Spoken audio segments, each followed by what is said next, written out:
Hey there, folks. Are you passionate about democracy and concerned about the rise of authoritarianism?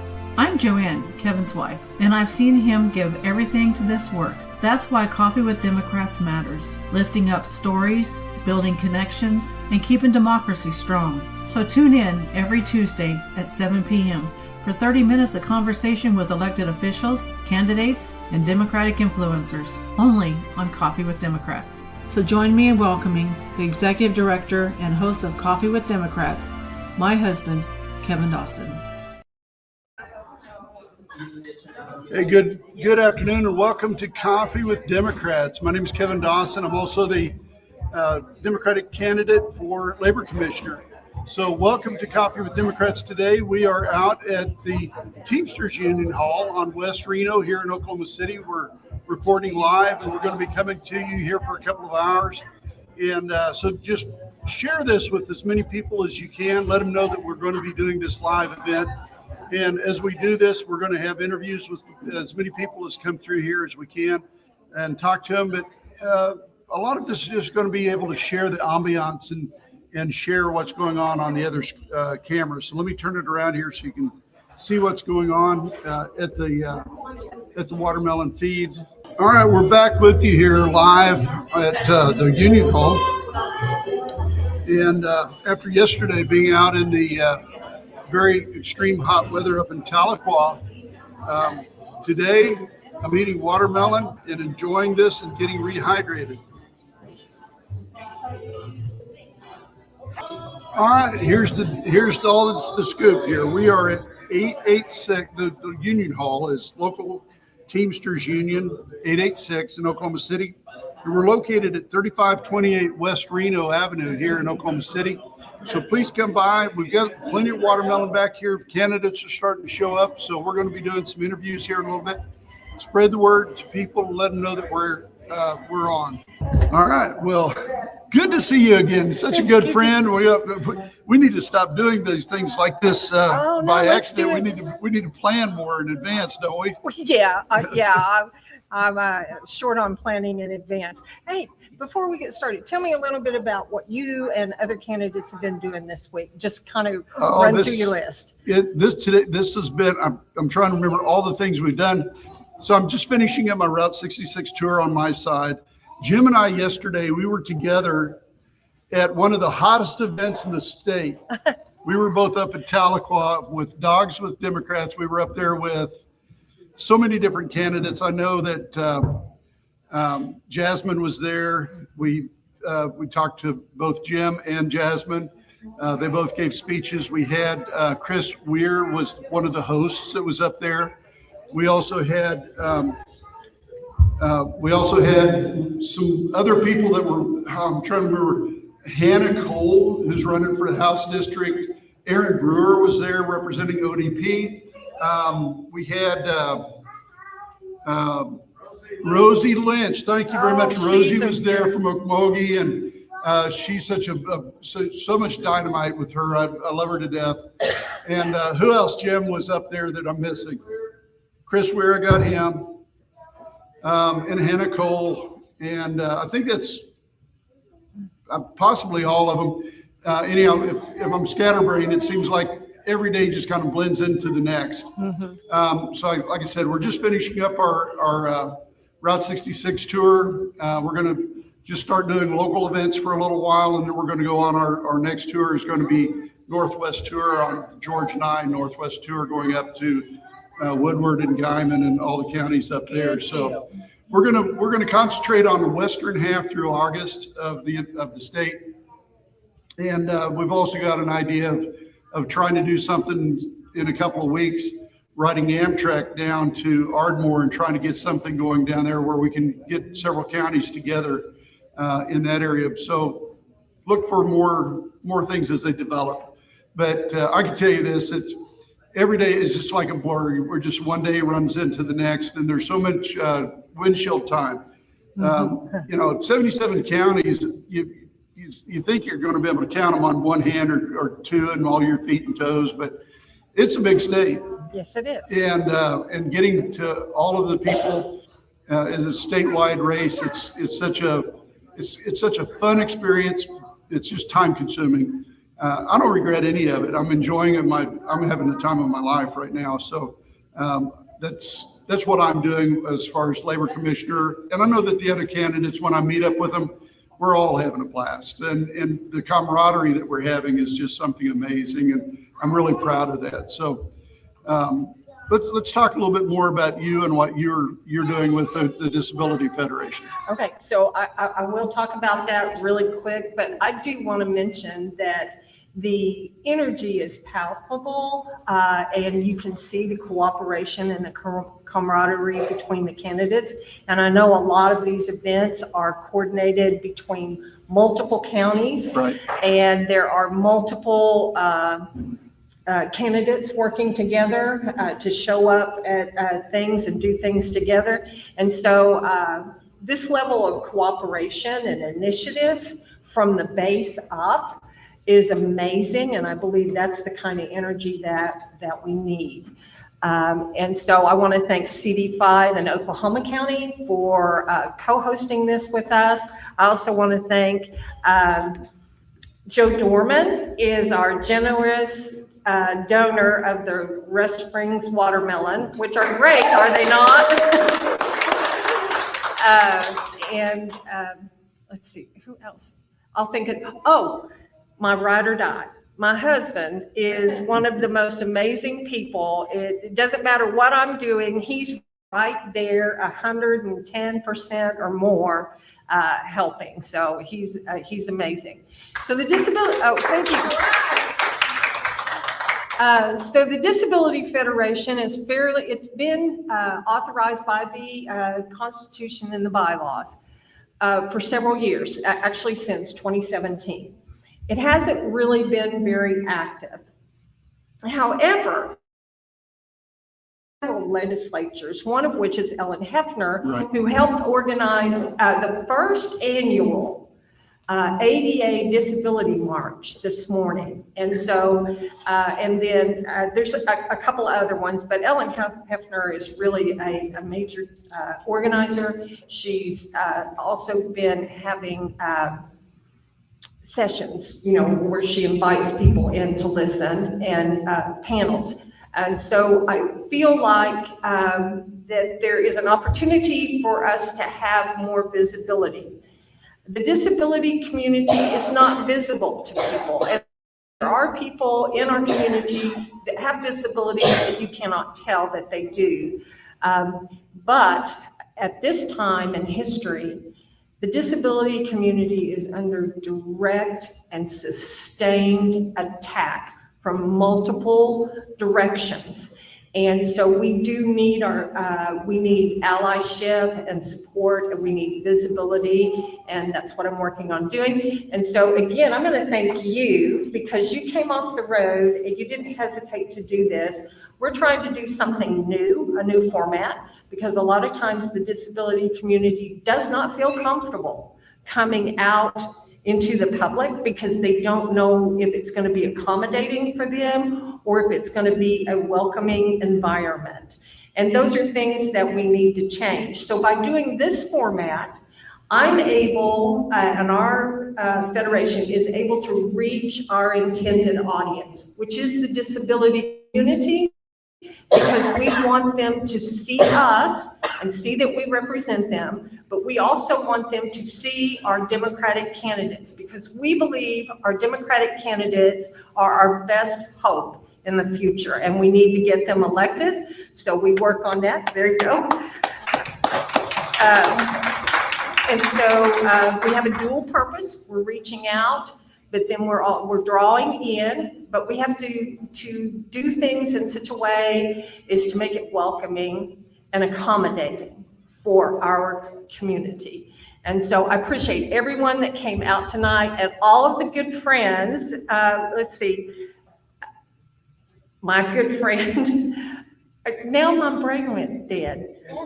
Angela Utley drove from Washington County to do mixtapes, to do videographs so that we can put things on our website also, our website, our YouTube, and our social media. So thank you again. Let's get on to the candidate interviews because that's what we're here to do.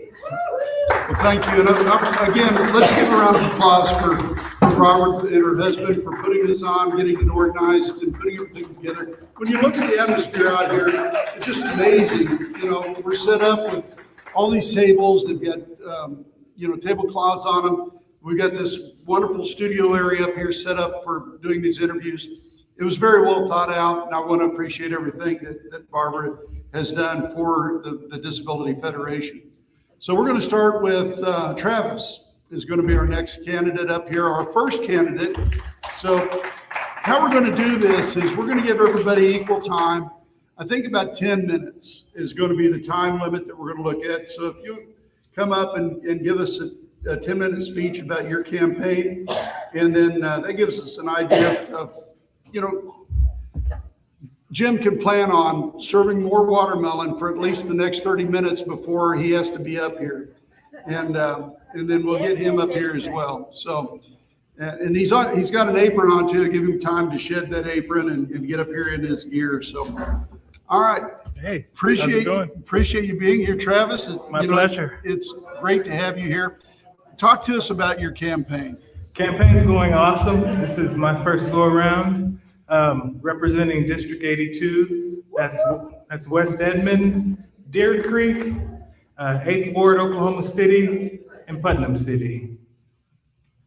Go ahead and tell us your campaign speech. What are you running on and all that stuff? Running on, goodness, drew a blank. Running on better education, smarter education, smarter infrastructure, mental health, better mental health for the community, veteran benefits, better access for veterans and seniors. And that's about where we're at. Well, that's good. And you talk about all of your experiences being out on the road and meeting with the constituents in your district. So let's talk a little bit more about some of those experiences, what you're doing, and what your outreach consists of, what it feels like being on the doors, talking with your constituents, and just kind of get into it. Just explain, give us the highlights of running for office, because it can be a drag, but it can also be one of the most rewarding times of your life. Yes, it really can be. It really is, actually. I'm not viewing it as a drag, Good. Even though I'm sure for some people it can be a drag. Every one of the Republicans tell me it's a drag. That's the only way I know that. It is time consuming, as we were talking about earlier.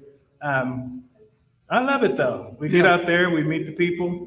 You got to put the work in, that's for sure. Right. And people are susceptible. You go ahead and knock on the doors, you go ahead up there, and people, for the most part, are willing to listen to what you have to say. Yeah, and it's surprising how many people they'll open the door and they'll say, you're the first candidate that I've talked to ever at my door. Yeah, that happened. That has happened. Yeah, definitely. So it's such an amazing thing. So I want to give you more time. You still got more time here to talk about your campaign. Give us some more idea about some of the people who are helping you. If you want to call out and recognize some people that are helping you with your campaign, because I know on my side, all the volunteers that are helping with the campaign, they mean more to me than money, because they are the backbone of the campaign. And I appreciate all their hard work, their dedication. And for every one of the people that are working on my campaign are working for free. And I think so, they're the three things that we need out of people is time, treasure, and talent. And the talent that's being devoted to my campaign is just amazing. I couldn't be more happy, surprised, and amazed at all the people who are coming forward to help with the campaign. And I'm so gracious and so blessed that they're with me and being able to spend just a few months with each other and learning each other and having them get behind the campaign and really push it forward. So tell me more about what's going on your side. Been doing a lot of work with Bridget Zorn as far as coordinating and helping me figure out what to do. Yeah. That's well, you talk about that. She's an amazing analyst. She's been around for a long time. She worked very hard on Joy Hoffmeister's campaign. Absolutely. And she is so when you talk about with people with credentials working on your campaign, don't get much better than that right there. That's got to say a lot about how she's got a lot of faith in you. You got a lot of faith in her. Yes. To work together. So tell us about that. I mean, she's been wonderful. One of the first things that she told me is that I believe in you. That's good. And that always helps, that gets me fired up, gives Right. me the gumption to go out there and get after it. That's good. That's good. And we have a team every other Tuesday. We all meet and we just brainstorm and discuss what's going on and best practices and how we can get better. This past week, we were talking about our social media presence, Right. and how we can capitalize on that and get going better with that. And I've had a tremendous amount of success with my social media platform. I've actually, in the demographics and the insight, I've gotten over 21,000 views as far as since we've been doing this, and I guess we started in April. Yeah. And so that's going really well. And I think that's when you and I met first, was either April 1st or April 2nd. Yes, at the filing. Yes. So, yes, sir. yeah. So, and I've seen you around before, but don't get me wrong. I mean, you meet people and then you lose track of them, and then we meet up Right. again. It's like, friends again, Put a face with the name. Yes. So it's wonderful to have you, Travis, and I appreciate everything that you're doing. Any last messages that you want to get out to people about helping your campaign?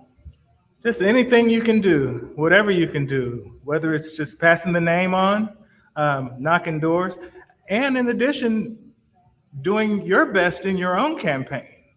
That helps as well, We're all in this together. We're all part of the Democratic Party, and we all want to see each other win and succeed. So the more of us that are in, the better we do collectively, the better off our Democratic Party is. Thank you. All right. Well, thank you very much for coming up, and we will be in touch with you. I'll take this and we'll give it to the next candidate. But yeah, let's talk about that. What's your website address? How can people email you? How can we reach you? Thank you. I appreciate that, Angela. My email address is head2026@gmail.com. That's HEADD2026@gmail.com. My website is head2026.com. That's HEADD2026.com. Perfect. Thanks so much. All right. I'm going to stick that on there. Thanks so much. Good to see you again. Thank you. Yes, thank you for giving a big round of applause. So I think, Susie, you're next. Jim's next. All right. I thought we were going to give Jim a little extra time to hand out watermelon, but come on up, Jim. I wanted everybody to see the nice apron that Ms. Cox gave us. Glad to serve. Well, I'm going to kind of hold this between us so that you don't have to hang on to it, but if you want to grab it and talk, that's fine too. But so talk about your campaign, kind of give us some idea about your campaign, but I want you to give us that elevator speech. Everybody wants to hear those elevator speeches. I know I enjoy it every time that we get together. I enjoy the elevator speeches that everybody gives, and everybody's is different because it's a personal message. Right. And I appreciate yours as well, and I want people to be able to hear that. So talk to us. Well, I want to talk about the ADA because that's kind of the purpose of the gathering. So I'll get to that in a minute because I served as a lawyer for 35 years, including cases involving the ADA. And it was very interesting work. I represented the Americans with Disability Law Center, the Oklahoma Disability Law Center, and it was great work. So the elevator speech, I guess, going up. Yes. Let's say I grew up in a blue collar home. My dad was a union leader, but our family story goes back to my great grandfather, who was an immigrant. He came to this country seeking a better life, and he got a job in the coal mines in Pennsylvania. And he worked that. He had 4 kids. He had a wife. He had a home that was owned by the company that he rented. He bought groceries from the company store, and he was paid in company script, not real money. And that's the way the company controlled his life. Right. Well, one day he died in a coal mine cave-in at the age of 41. And they brought his body home in a wheelbarrow and dumped him on the front porch and said to Phoebe, my great grandmother, somebody needs to show up at the mine tomorrow, or they would have to leave their home. Well, the 4 little kids, the oldest was 12 years old. That was my Grandpa Tom. And Grandpa Tom went to the mines the next day. He had to quit school. The principal came and begged Phoebe not to send him to the mines, but she didn't have any choice. That was how they were going to live. So Grandpa went to the mines. He was a breaker boy at the beginning. They picked coal from rock on an incline. It's a very dangerous job for little kids. And if you look up breaker boys in Wikipedia or some other online, you'll see these little kids. They're all covered in coal dust and child labor laws. Yes. Which we can thank Democrats for the fact that you can't put 12-year-old kids to work in the mine anymore. Right. Yeah, that's good.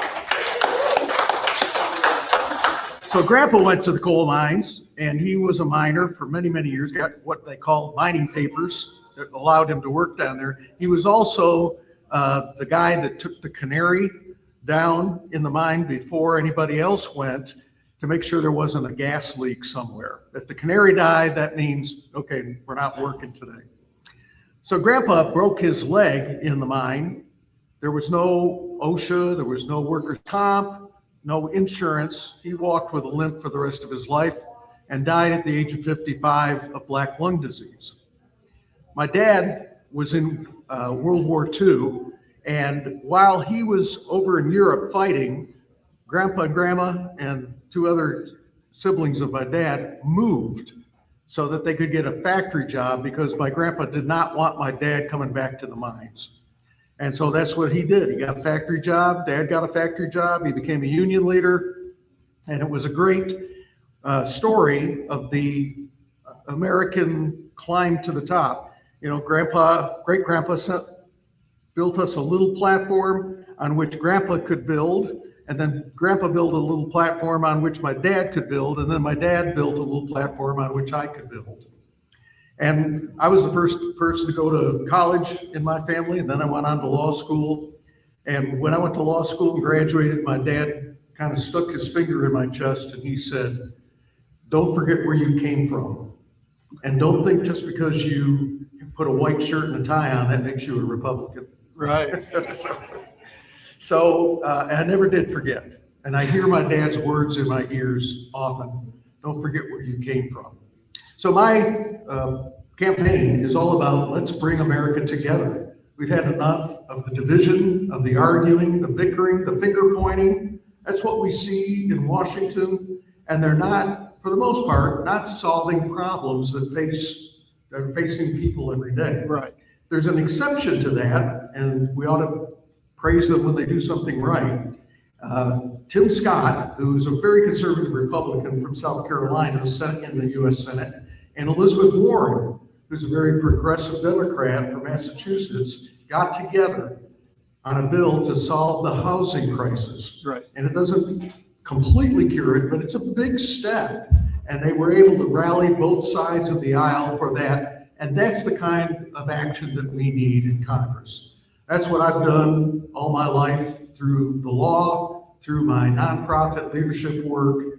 I was a minister. I tried to bring people together to solve problems. And that's what we hope to do. Well, it's wonderful. And, you know, I hear that story quite often from you, and I appreciate that because it's such a fun experience. And it's so fun for you to share that and be able to hear that from you. And it's a genuine experience, you know, the life experiences that we have and carry down from our parents and great grandfather, like what you're talking about, is so important for us to be able to carry that on. Talk to us a little bit more about you running for Senate. Right, United States Senate. And it's just, you're going to represent all 77 counties. Right. So it's the seat that Mark Wayne Mullen used to hold. And I tell people often, Mark Wayne Mullen was my motivation. I would see him on TV and I would think, I think we can do better than this. Right.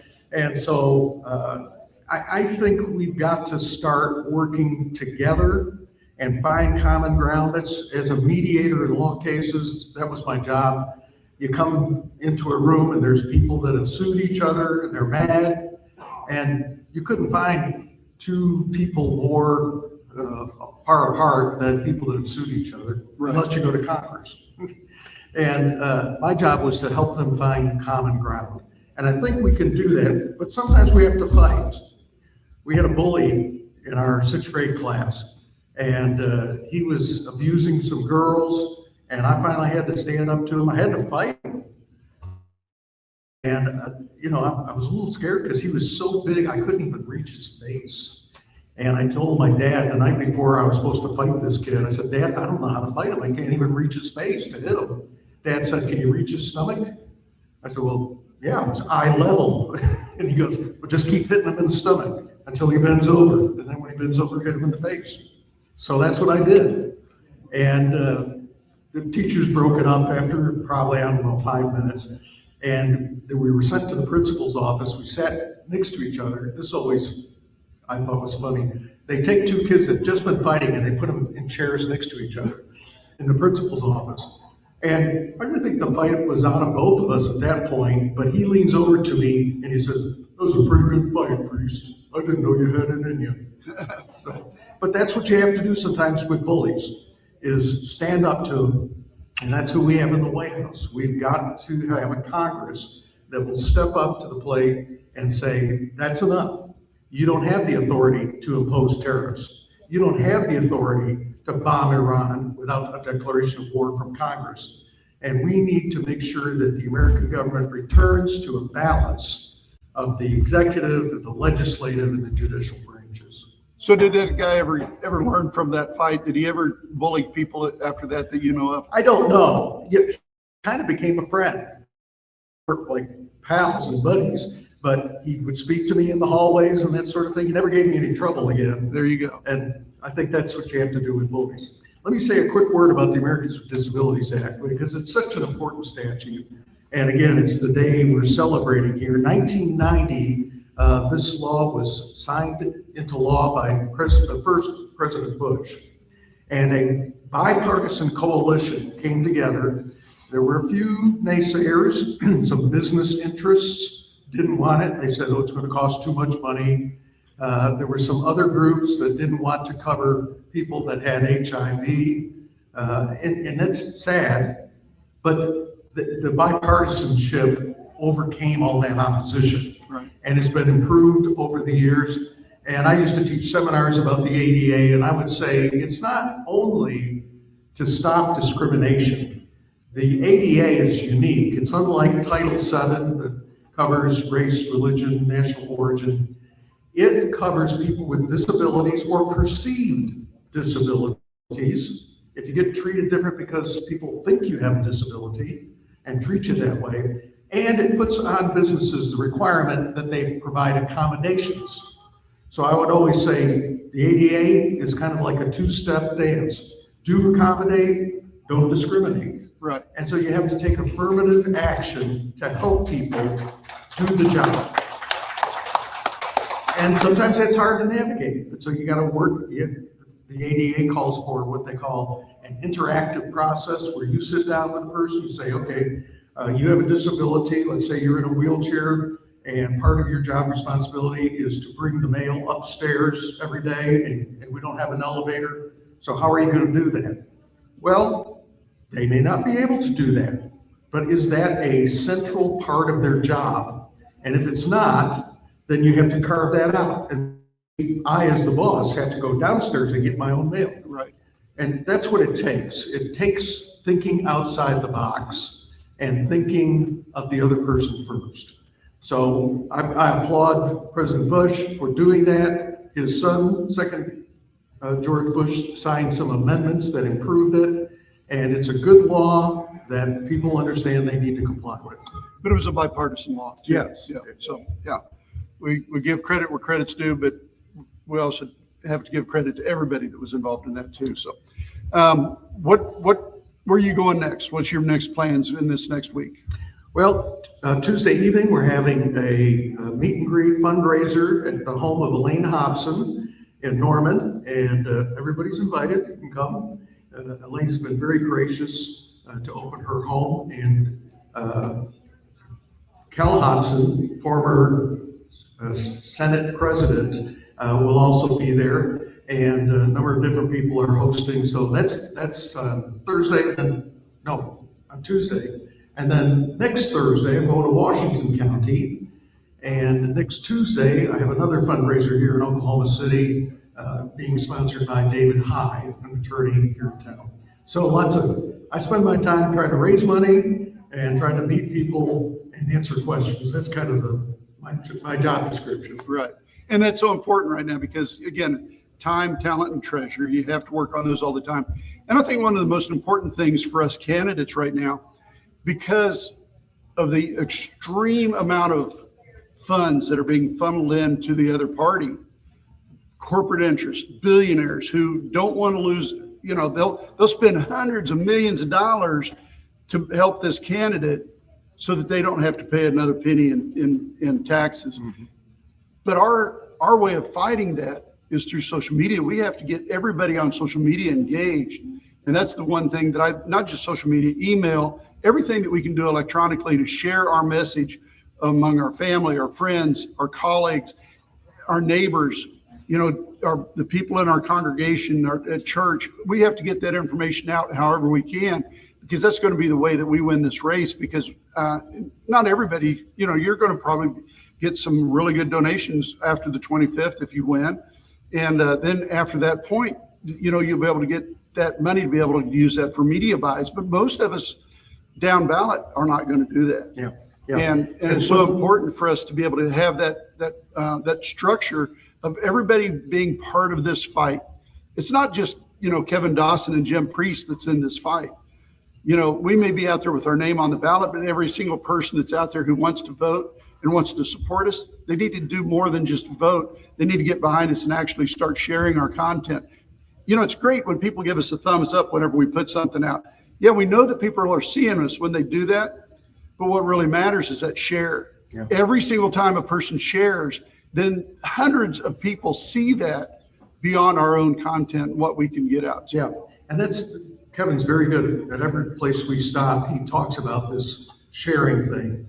Your voting is extremely important. Your vote is your voice, but you also have a voice that you can speak with. And sometimes that's a verbal voice, sometimes it's a social media voice. So always sharing things that are posted, that happens a lot. We see the different county parties sharing. Individuals can share those things too. And let me just say a quick word before we wrap this up about Kevin. Kevin's running for labor commissioner. A lot of people, that's not an office that a lot of people deal with, but as an employment lawyer, a civil rights lawyer, I dealt a lot with the labor commission, and I represented the labor commissioner in litigation. And I know how important that job is. I've looked at the qualifications of the candidates on the other side. I've looked at Kevin's qualifications, and he is far and away the most qualified candidate. And I don't think I'm preaching to the choir here. You guys are probably going to vote for him. But if you're watching this and you're wondering, Kevin Dawson, look at his resume, his backgrounds, and I think you have to vote on the qualifications of the candidates. That's what I tell people when they look at me, and that's what I say about looking at Kevin. So, I appreciate that. Thank you so much, Pat. And it's great to have that accolade. I appreciate you saying that. And again, thanks so much. All right, we're going to get Susie. We're going to get Susie, and then we got, So take your time, Susie. See how tall this is? My race was 10 of these about that tall. So I was a hurdler. All of them. You'll be able to get it from Barbara. It's so good to see you. You too. You came all the way down from Enid. Yes, I did. I love Enid. If you spell it backwards, it's Dine. Yes, I knew that. It is probably the reddest city in Oklahoma. And we're known for a couple of stories in the New York Times because we had to eradicate somebody we voted for a city commissioner. And it happened to be a Nazi, they decided. Yes. But anyway, I'm running for Congress because I think I became very frustrated And I would prefer that all of our candidates, to be quite honest with you, were like Nick Coffey. Because he's so young, he's so motivated, and I'm not saying we're not, but I think that another reason that I'm running is to push forward new leaders. And I think that if people see me run, see Grandma run, then perhaps they will realize they can. Right. And I'd like to call it a race, but it's not. It's going to be an uphill climb. But I can do either. Probably what I'm known best for is that I was Oklahoma State University's first female All-American athlete. Thank you. And I did things when I was right at Title IX, so my scholarship, you guys sit down for all this NIL money I got. It was free room and board provided. I babysit on Sunday nights, so that was quite a deal. One of the things my biggest thing that I'm running for, I think one of it is universal health care. Because I feel like that it's just ridiculous what's going on with our health care. We pay the most, as you all know, of any other country for health care, and we're not getting good results. And I also think the increased amount of money that people have to pay is something that we could be doing elsewhere. Another one of my things for my run is a burger and a beer. What does that mean? A burger and a beer means that after someone's worked a week, let's say 36 to 40 hours, they should be able to go to their home, relax, have a burger and a beer. Yeah. Now, we know that doesn't interest the top 10% in our country. They get on their jets and go somewhere. But I think that that's significant because we've got to start giving our younger kids hope. In regards to housing, the housing bill was a good deal. I'm researching right now for myself a way that we can put forth more affordable housing. And I've got a guy working on plans to do that. Not only do we've got to do a twofold deal here. We've got to get our kids in their own homes, but we've got to make them understand that they can't move into the homes that their parents did. 2,000 square foot homes, they can't afford it. So my idea is to go out and have kids move back in, let's say, first home, 1,000 square foot home, but brand new, with all the bells and whistles. I personally built myself a barn house, so I think it's possible. I think one of the things we've got to be aware of is, like we're talking about disabilities, we know that not everybody is born in the same situation, especially either physically or economically. I was fortunate to be a person that had a lot of athletic ability. It didn't matter. I was all state 2 sports. It just didn't. Today, I wished it would have been music or something that I could go somewhere and perform or something that nobody ever asked me to hurdle. So I think we have to recognize this. One of the things that we have to be wary of right now is, this is stuff I haven't said before, but I think we have to be wary of the fact that of the ladders. People need ladders. And all the people that are at the top will say, pull up your bootstraps, pull yourself up by your bootstraps. You know, I don't know what I'm going to do. I need to come up with something else to offset that. But a lot of people don't have bootstraps. And my family didn't. And when I was, my first coach that I had was my father, and he died when I was a senior in high school, very young. And my sister was only 13. I was a pretty girl at Scramble, so I started my first business, and that was teaching swimming lessons. But I thought my sister followed behind me. The greatest thing about having her behind me is that we were going through trauma, I was struggling to get through college, but she was able to take care of herself. And one of the ladders that's been provided to a lot of people in education is what they call the Pell Grant. Yes. You're familiar with the Pell Grant? And they tried to reduce it. I haven't looked to see, but Trump has always been excited to get rid of the Department of Education. And I'm going to talk on a video with her about this. The Pell Grant got her through school. My dad said she wasn't as good an athlete as I was. He said, you'll find what you're good at. And her deal was she was smart. So she was able to get the Pell Grant, And she's since taught probably 500 elementary students, and she was a good teacher. And also, about 900, she went on to get her doctorate in education, and 900 other students to become teachers. So we're getting rid of all of our, we've been getting rid of ladders, so what are we gonna do? We've got to step up and do that. And I feel like that, you know, right now is a good time for us to all be running because we understand all the unfairness that's going on. Since Reagan got into office, he's the one that started this. Boy, we all love Grandpa Reagan. Now we have a couple of Republicans talking about it. Women think it's just wonderful. But the problem is, it was good then maybe for all of us, but as baby boomers, I feel almost obligated because we ruined a lot of things. Yeah, we did. We did? We did, yeah. And they say we don't want to talk about our history or DEI or whatever it is, but our history is that we went along with privatizing everything. Right. And see, I look at this as Republicans. They like socialism. But once that sucker gets going, start making some money, what they do? Privatize. Right. That's the deal. So we've got to get back to, I believe, lifting the kids up and stuff, because we can't continue on giving the top 10% all the money. Since Reagan, there has been, I believe, $75 million has gone from the bottom to the top. Right.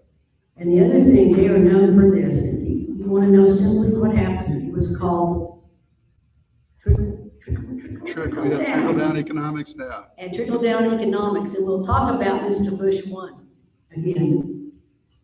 He said when he got in office, and if you all remember, he only had one term.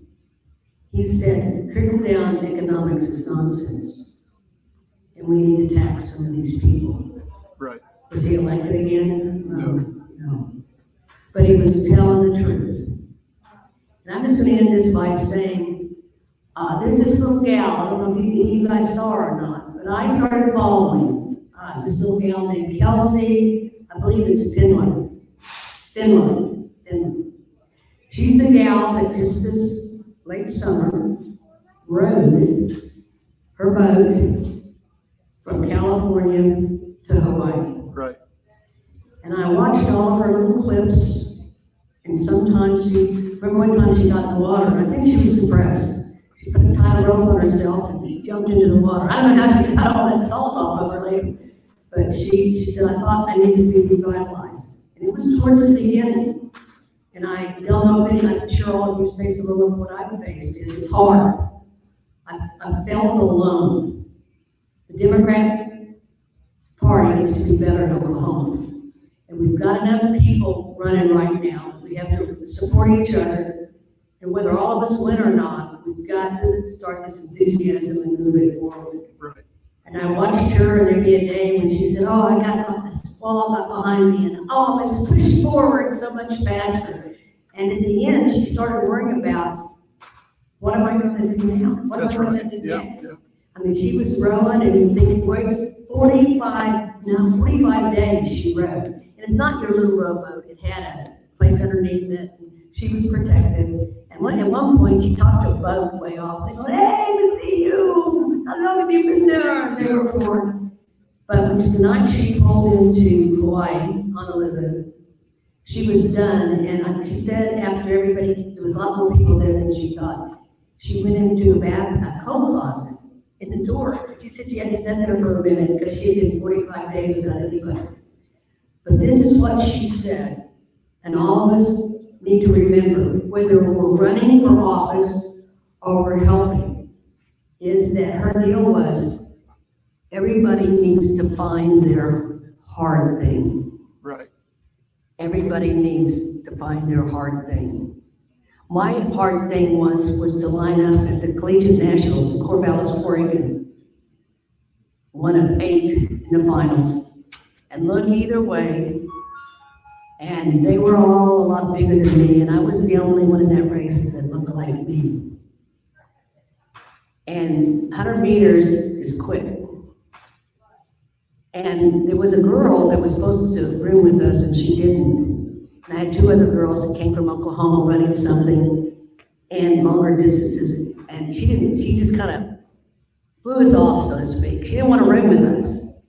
And she was a 100-meter hurdler. And they said, beat her, Susie, beat her. And I went, yeah, right. She's got the fastest time in the country.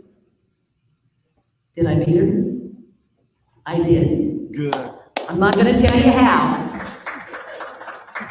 But the hurdle race, somebody started too fast. The next time they called us back, they ran us again, and the same girl jumped the gun again, but this time they didn't call us back. So everybody's feeling a little bit behind. I'm just running my race because there's a certain way I had to run because I couldn't hit a hurdle. Some of these girls are so big it didn't matter. So as I'm running along there, they start pressing, lowering knees, and I can hear the hurdles falling, and I heard the stadium go, oh! And I'm thinking, if they all fall, I will win. So in these races, we've got to keep in mind, we don't know what's going to happen. But she fell, and I did end up beating her. And I got fourth in the nation that day. It wasn't first. I told my grandson this lesson. He said, you know, I want you to be a winner. First, right? And I said, just do it. It's like she said, do your hard thing. And I think we're all doing our hard thing. And I said, no, you do the best you can do. And I will guarantee you on that day, fourth was my best. I couldn't have done any better. I really couldn't have done any better. So I appreciate the fact that on your running, we're doing our hard things. And we got to run to the end. We've got what? August, September, October. And I would, much like they've just said, 100 days. 100 days. And as Kevin told you, let's all get on social media and pass our information along so we can get on all the algorithms, somebody else's algorithm. And that will help all of us hopefully do this. Because I plan to get in this race and be it. The guy I'm running against has been in for 32 years. Right. And my campaign manager said, oh, he's out there saying, no, now he's got August, they're all from August 7th to I believe September 14th. So they're gonna be out there. My question is where were they? Right. Where were they when they decided to tear up the east wing of the White House? Right. Where was my congressman then? Where was he out educating people about AI in these data centers? Because I'm telling you, these people that are on these commissions, somebody said the other day when I said this, I said, they might not know about this. And as a reporter, I came in my retirement job and did a reporter. That's another reason I decided to do this, because I met all these yahoos and they weren't saying anything. And I know from covering state, city commissioners and all these people, and school boards, that some of these people are not the brightest people in the world, and they don't know. They need help. But certainly something like AI and data centers is something nobody knows anything about. And my question is, where were they? We don't have any rules. We don't have any regulations. Congress is not doing anything. And so in Oklahoma, and some of the local people, they're not doing education. So there's so many things we have to do. So I would say, for all of you, let's do our hard thing. Right. You know, and so, yeah, please give her a round of applause.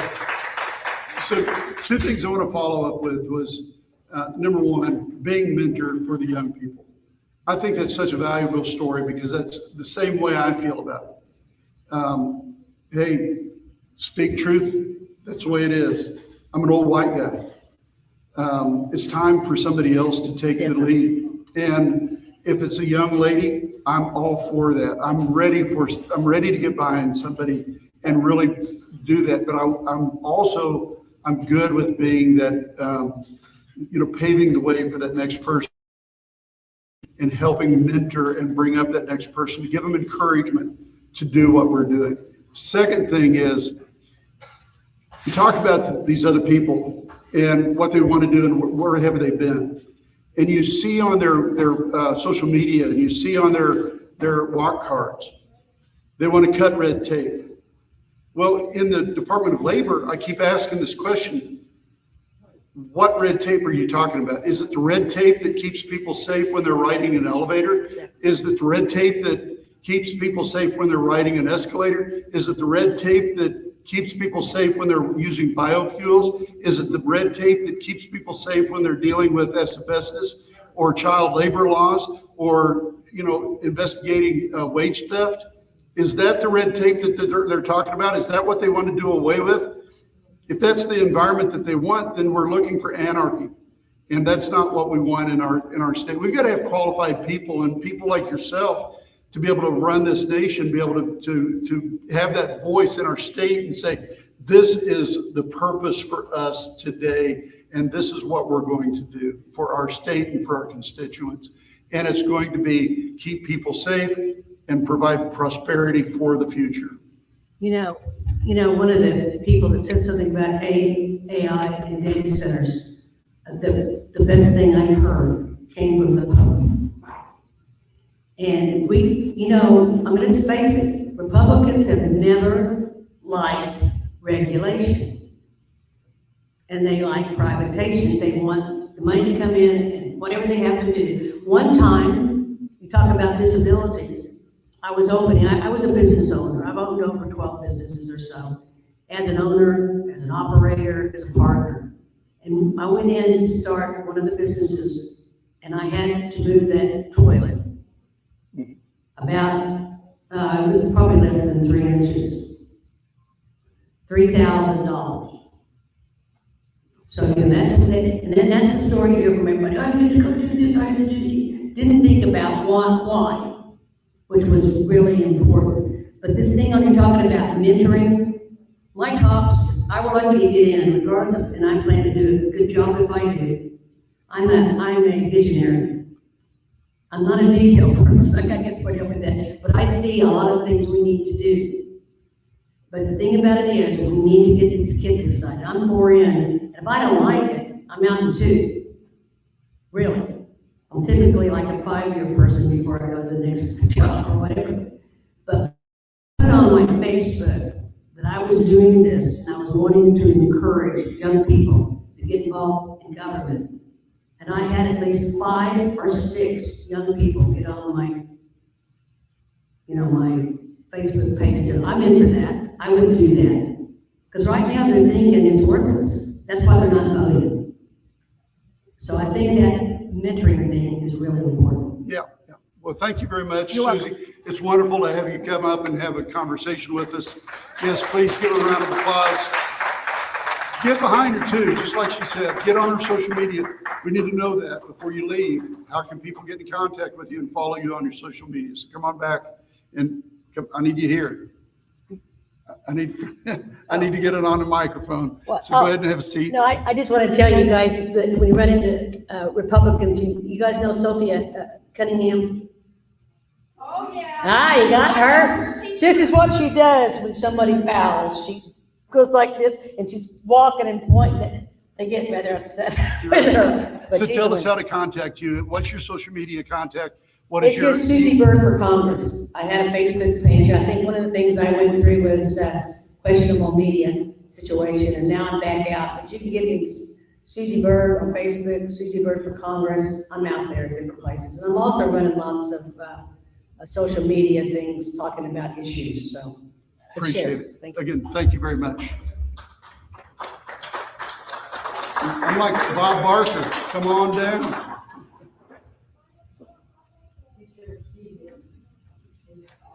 We're fast approaching that time where we've got a generation who don't even know who Bob Barker is.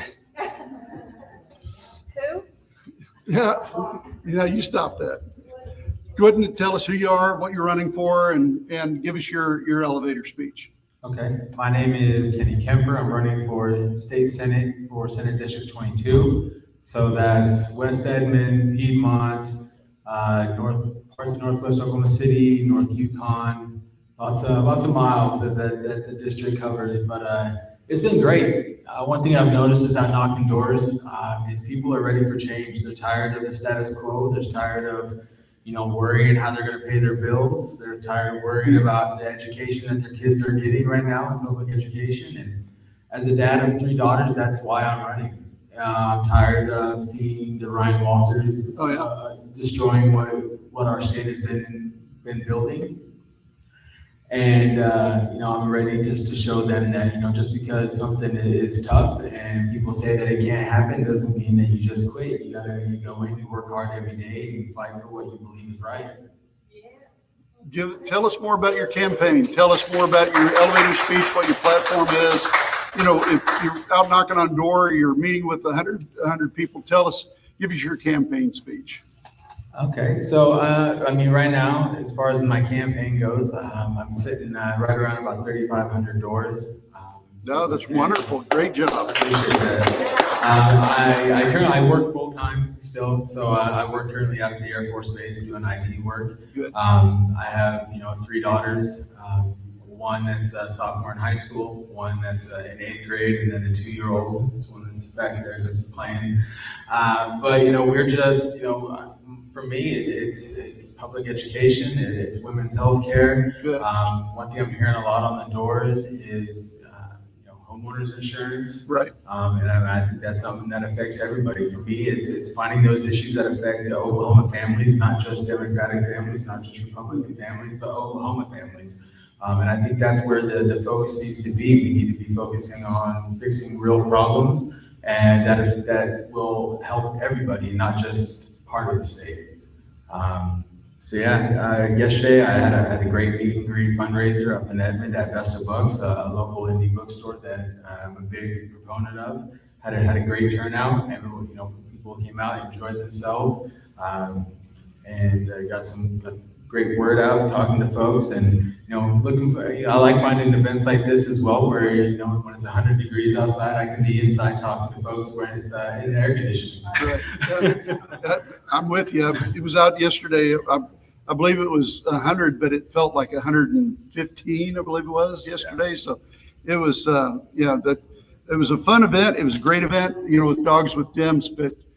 My goodness, I was glad to get back in the air conditioner as soon as it was done. Yeah, I was hoping we would have some coffee up here with the signs. Yeah, well, we have watermelon instead. we're rehydrating today. Yeah. So no, it's great to have you on. Tell us more about your platforms. As far as you talked about education, you talked about let's talk more about affordability, because that's one of the biggest issues. They're going to come after you. Your opponent's going to call you a liberal, going to call you a communist, going to call you a terrorist. That's the 3 things that we're hearing right now from the GOP with Mike Johnson. He's going to start doing that.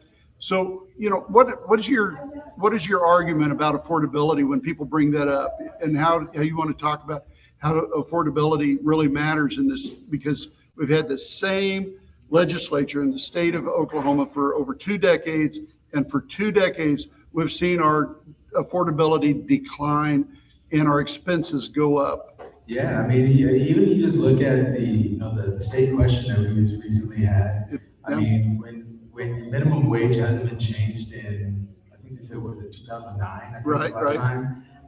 But prices are continuing going up, right? You can't buy the house you bought in 2009 for that same price now. Right. But I think it's a frame of mind that we really need to educate people on. And people right now, people are getting priced out of their neighborhoods. Yes. Especially when it comes to our older folks, where people are they're retiring, they're on fixed income, but property taxes are continuing going up. Homeowners insurance is continuing to going up. And for me, that's one thing I hear out talk on the doors about the property taxes and stuff, right? And people, we should just get rid of them. If you just look at the initial thing, not pay it, great. I'd love to not have to pay these bills, but we're already short funded on infrastructure. We're already short funded on public education. That's where a lot of these funds are coming from. So we need to be able to fix the underlying issues before it not just put Band-Aids on things. That's what's big for me. Getting our teachers a livable salary where they don't have to have multiple jobs just to feed their families. Having multiple kids going through school, I'm talking to the teachers and going out, and not just in the summertime, but they teach all day, then they go home, and then they have to go to a second job just to be able to make sure that their kids have the stuff in their classrooms that they need. And for me, that's not right. Our teachers need to be, compensated properly, because we have so many teachers that have left the profession. Yeah, and left the state too. Yeah.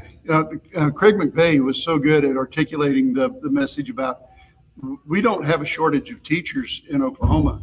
There's, I can't remember the total number, an enormous number of teachers that are certified in the state of Oklahoma. They just don't want to teach.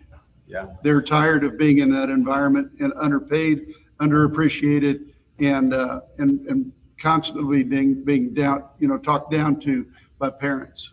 Yeah, exactly. And at my event the other day, I had a few teachers there. We were sitting down and having conversations, and they were in that same boat. It was, I think she said 2020, 2021. And she just was like, I can't do it no more. Right. And it's a shame, because we have so many great teachers that are, in it for the right reasons. Yeah. There's a big difference of a teacher that gets one of those emergency certificates to be able to teach, just because when there's so many teachers out there that they're in it because they want to see the kids get better. They want to see these kids go to college and get these careers and be the ones that are running for office. Right. But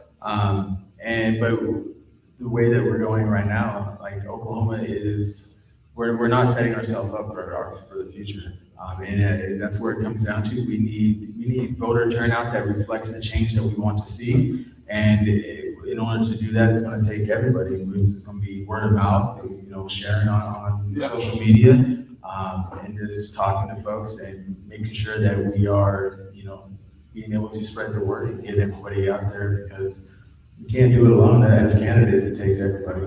Right. And the thing about voting, I talk to people all the time, and I bring this this comment up all the time. People keep telling me that did not vote in the last 3 to 6 election cycles. They don't vote. They tell me somebody needs to do something about this. Somebody needs to do something about our affordability crisis that we're under right now. Somebody needs to do something about whatever issue is important to them. And I ask them, who is they? Who is they need to do something? Because it's in your hands as a voter to do something and vote. It's within your power. That's the most powerful thing that you have, is your voice. Use your own voice. Don't yell at somebody else. If you yell that the cavalry needs to come, look in the mirror, because the cavalry is yourself. So I appreciate you, Ken. Thank you very much, Kenny. Running for state senate. Perfect. Thank you so much. Talk to us about how to get in contact with you and your social media. So my website is real simple, it's kennykemper.com, short and sweet. I found me on Instagram and Facebook at Kenny Kemper for Senate. I try to be as active as possible. I'd love any kind of volunteer work, out knocking doors, driving me while I'm knocking doors. I accept all help. So I look forward to the journey over the next few months. Thank you so much. Thank you. Appreciate it. Yep. Mary Jo.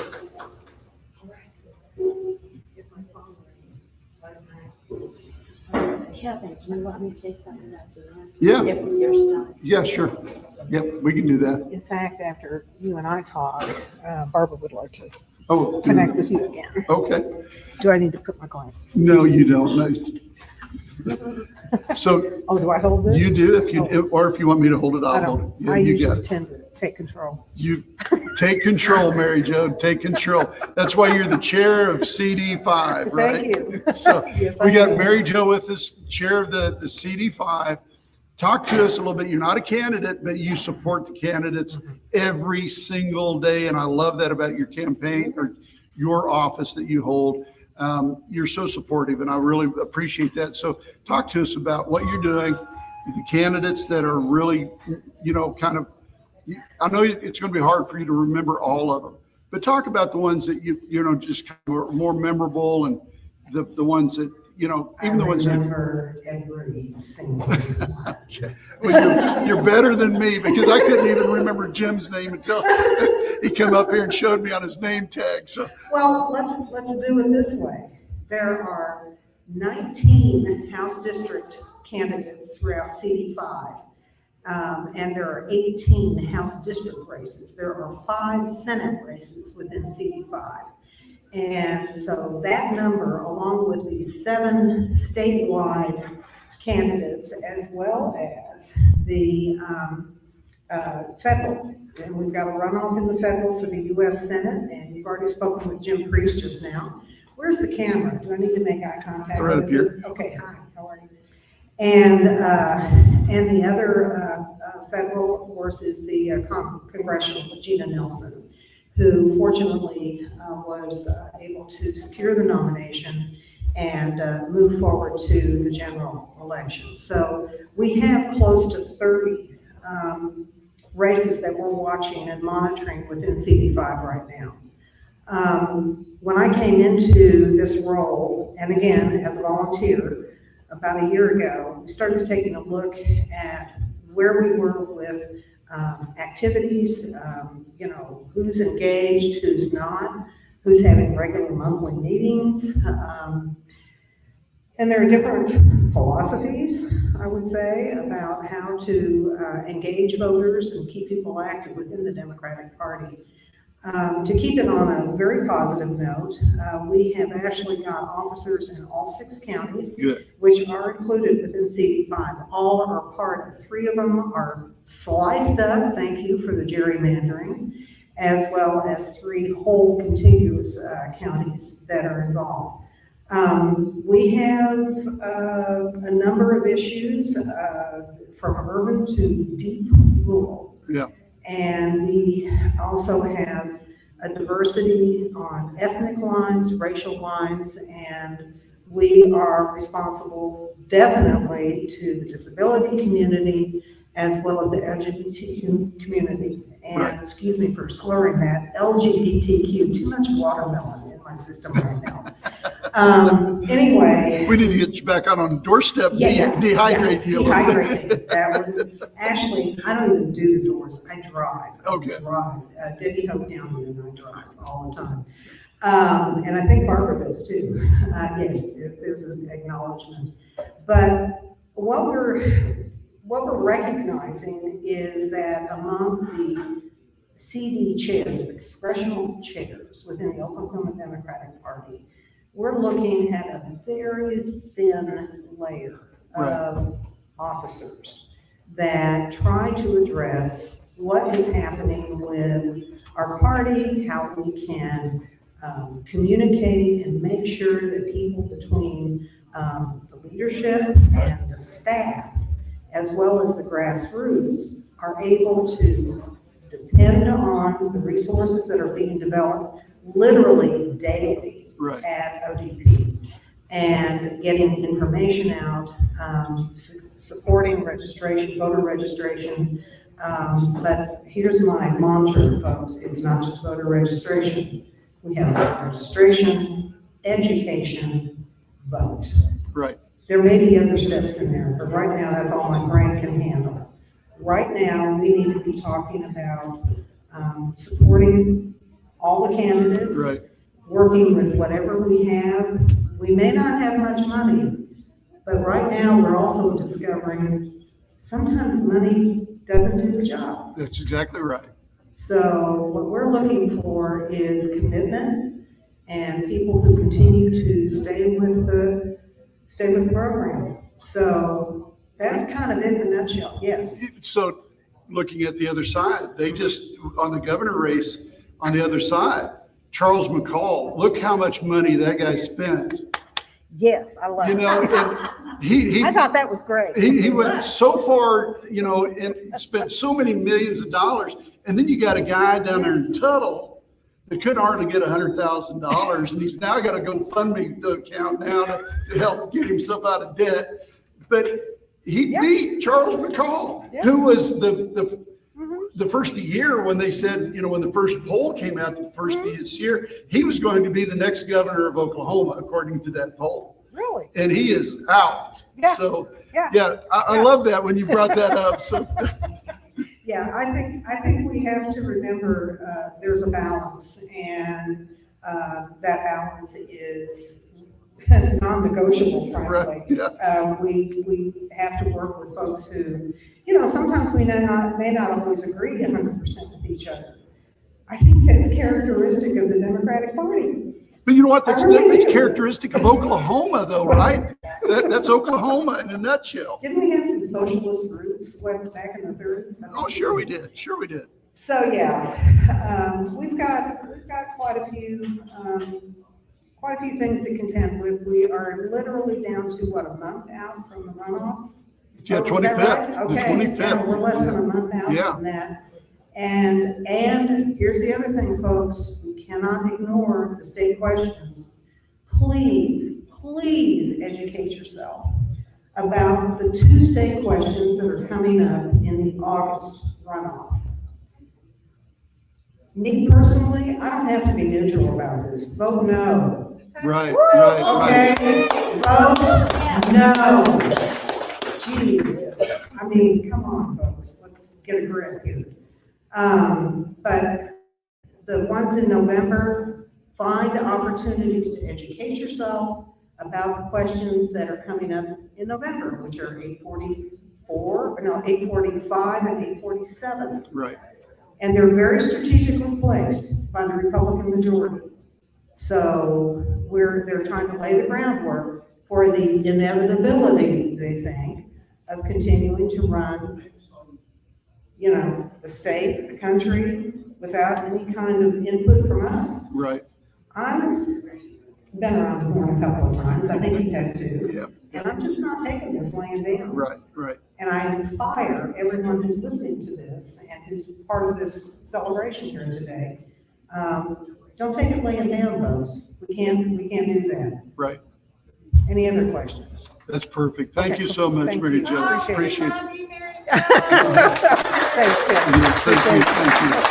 So one last thing, how can we get in contact with you? Do you have a website, yes. Facebook, Okay. stuff like that? Let's get down to the nitty gritty here. You can call me on my phone, which is 405-818-4596. Please email the Congressional District email. That is CD5, it's all lowercase, CD5, the number, not the word, .chair@okdemocrats.org. Perfect. And those are the 2 ways, other than meet on the street and let's talk. Thank you. Thanks again. Appreciate it. And Warwick is in the house. Kelly's in the house. Come on down, Kelly. Angela, you just got bumped. Sorry about that. That's fine. I'm perfectly fine with that. How are you? Hey, good to see you. My Hey, brother, buddy. Good to see you. Great to see you too. And you brought the powerhouse with you too. I got the powerhouse. My daughter Cami back there. Hola, Cami. Yes.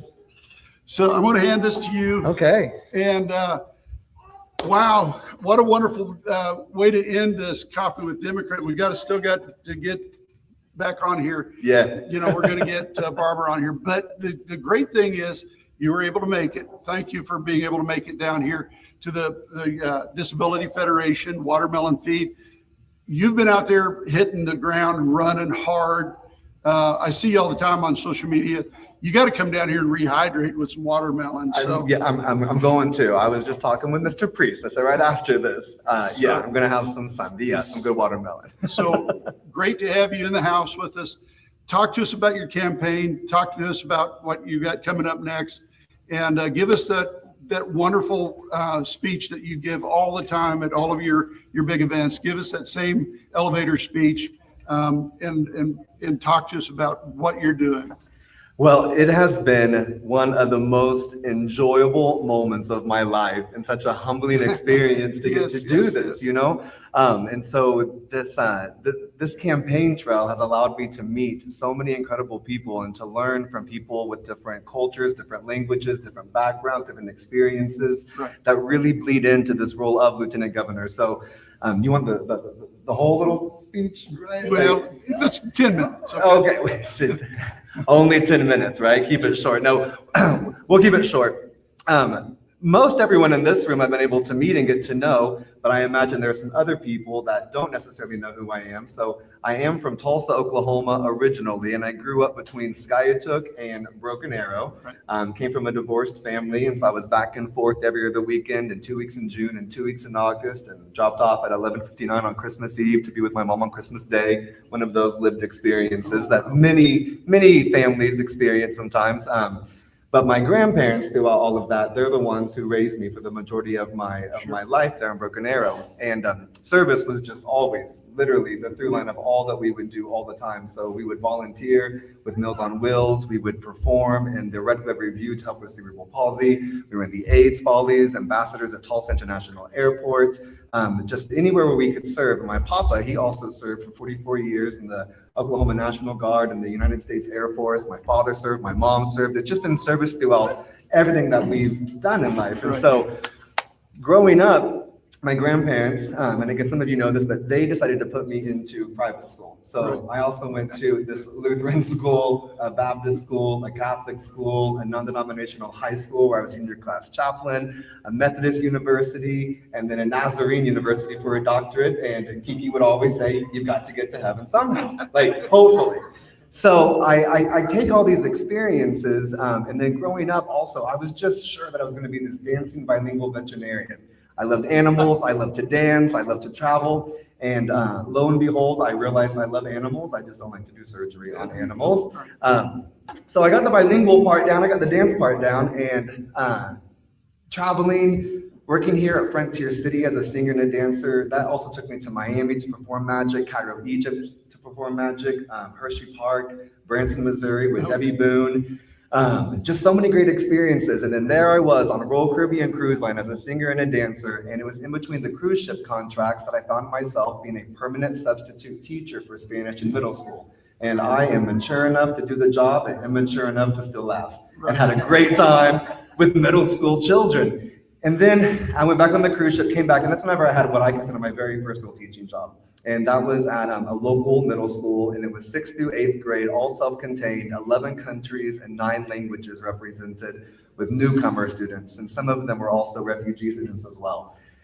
And I always start with them because they truly are the ones that were the best professors of my entire life and taught me so much about what it means to respect each other. And that was our number one rule. We had different religions, we had different traditions, we had different backgrounds, different thoughts. So that number one rule was respect. So you take this crazy background of this guy who also got to travel with my partner, Chris, of 13 years this November to Bangkok, Thailand, where we taught over there. So this traveling everywhere, languages and cultures, and owning my own business right now as an educational consultant and being on different boards and executive boards and directors, fighting against domestic violence and education. All of this, you think, what do you do with all of that? And if you look at that role of Lieutenant Governor, it coincides incredibly well with what those roles and those responsibilities are. Right. One, you're the biggest cheerleader for the entire state. You get to be a spokesperson for the state. And this is the very first bilingual statewide campaign that we do everything in English, pero también hacemos todo en español. Yes. And we've just experienced that today, being at the Peruvian Independence Day at La Cantera at Supermercado Morelos. And then afterwards, going over to Mujeres Visionarias, visionary women, and their own local small businesses that they are building from the ground up. And just getting to hear from all these different people, it helps in this role, because in this role, you also are focused on the workforce and what that looks like. So of course, there are different boards and commissions that you're on, tourism and recreation. You're also with the commissioners of the land, which that is going to be Oklahoma acts as a trustee with other state land that we have, and that revenue goes right into our education funding. You're also working with broadband access, and I've had some great opportunities to meet with other mayors from different municipalities from the Oklahoma Municipal League, and hearing stories about maybe on paper it says that we have broadband access, but then in real life, we don't have the broadband access. And I said, well, I don't really care what the paper says. If you, mayor, are telling me you don't have access, I believe you. You don't have the access. And one of those stories, even the bank was about 6 hours behind because of that broadband. And I said, well, that now begs another question. Whenever you're working with the link deposit, trying to connect entrepreneurs and small businesses to local loans at local banks, but if that bank is 6 hours behind, that's a good redundancy. Right.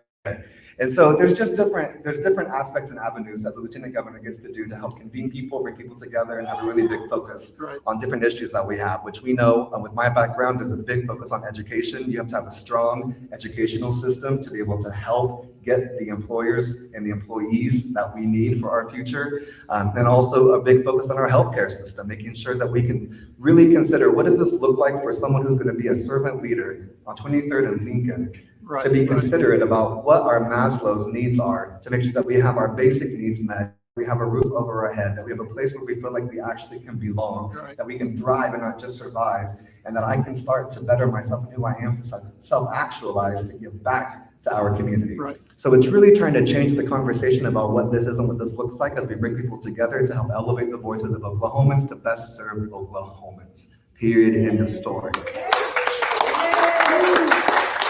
And of course, the other part of Lieutenant Governor are those two constitutional duties that we have, which is you're the president of the Senate. So if and when there's ever a tie, the Lieutenant Governor serves as the tie-breaking vote in that.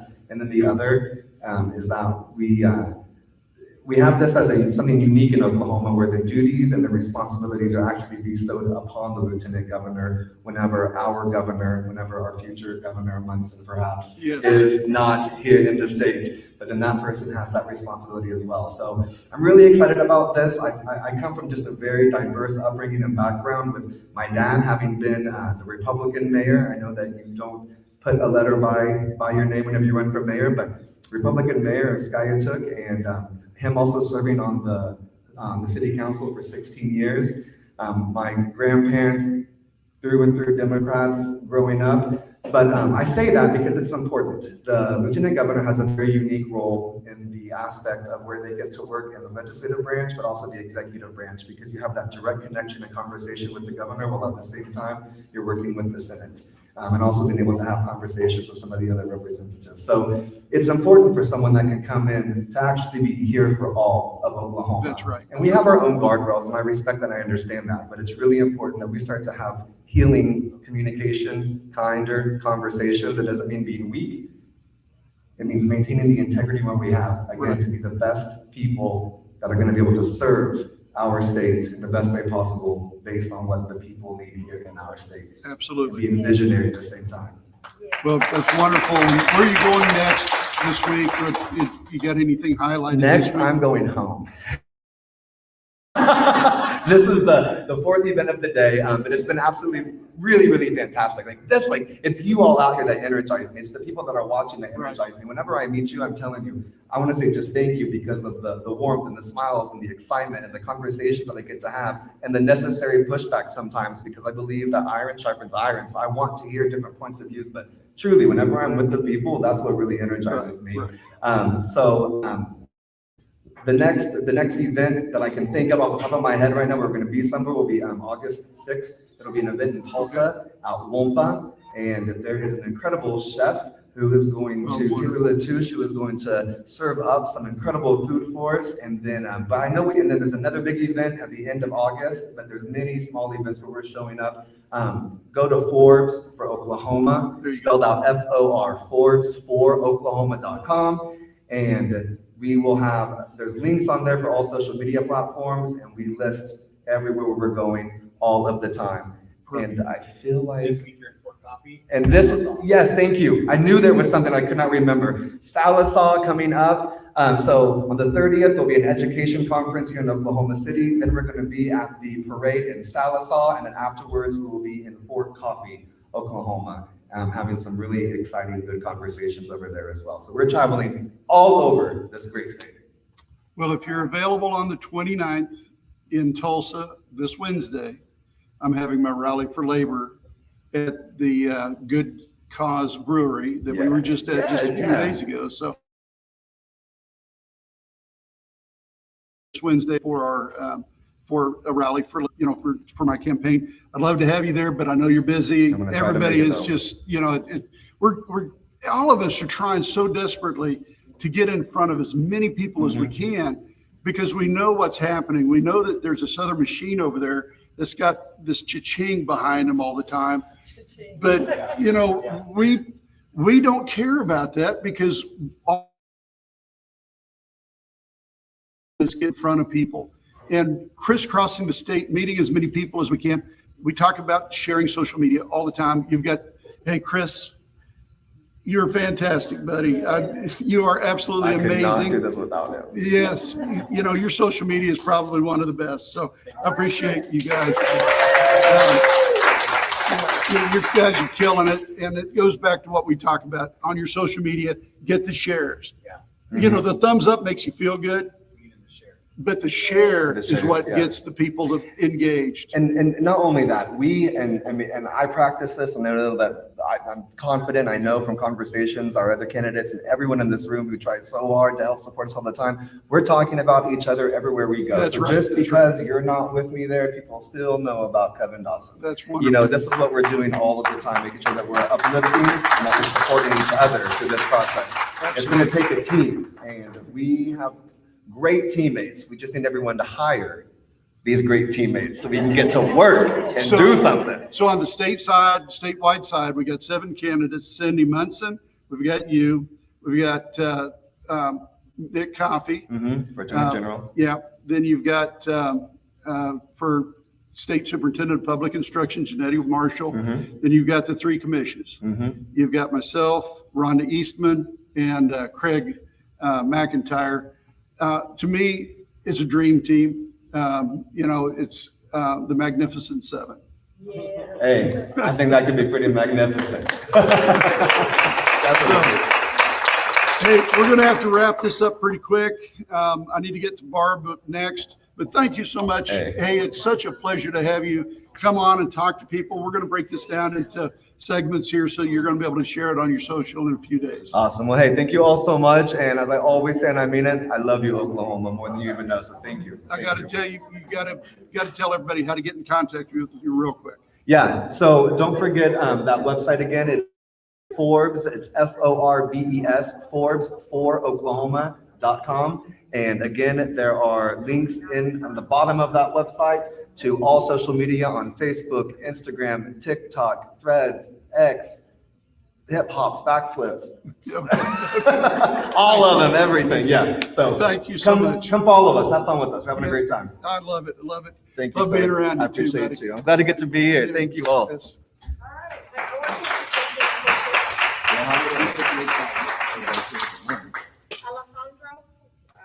I'll let you introduce yourself.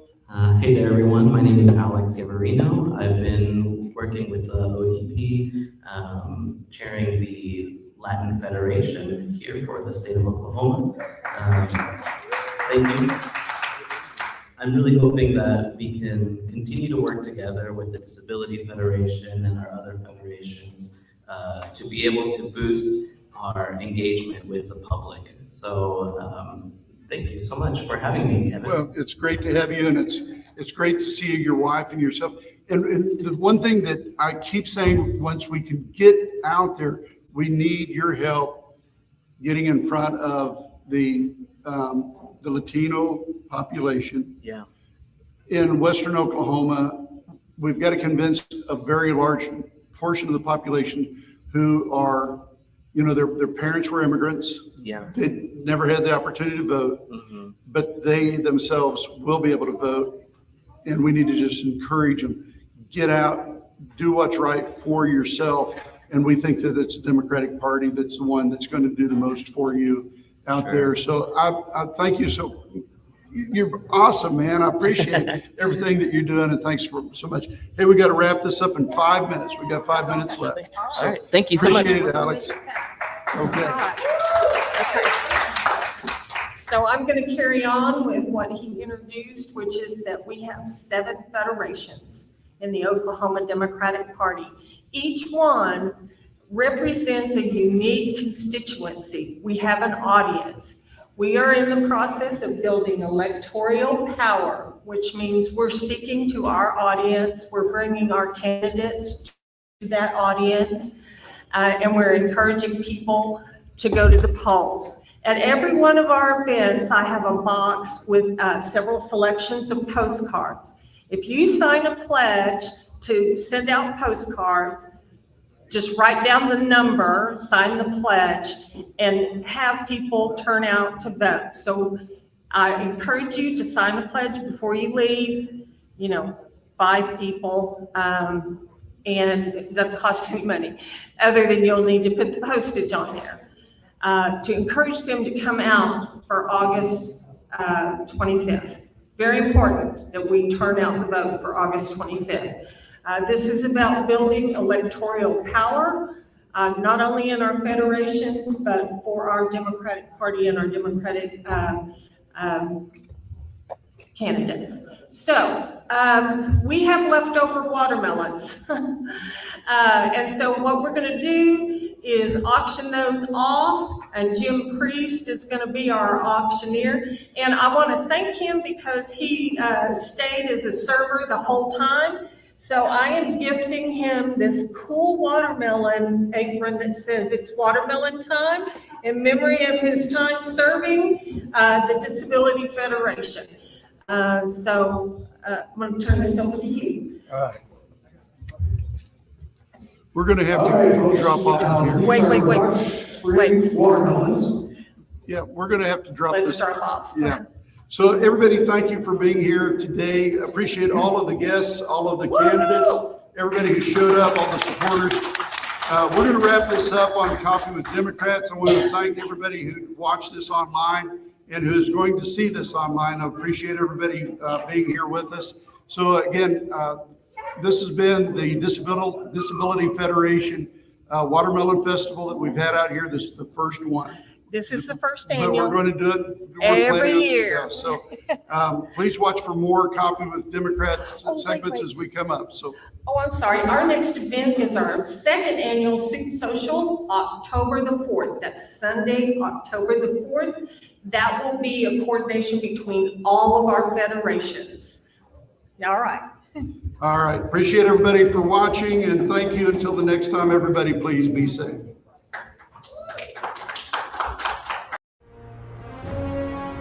Coffee with Democrats is broadcast from the multimedia studio inside the Cleveland County Democrats office. With their gracious permission to use the space, our thanks to the Cleveland County Democrats Central Committee and Chair Jamie Shelton for accommodating our Tuesday night show.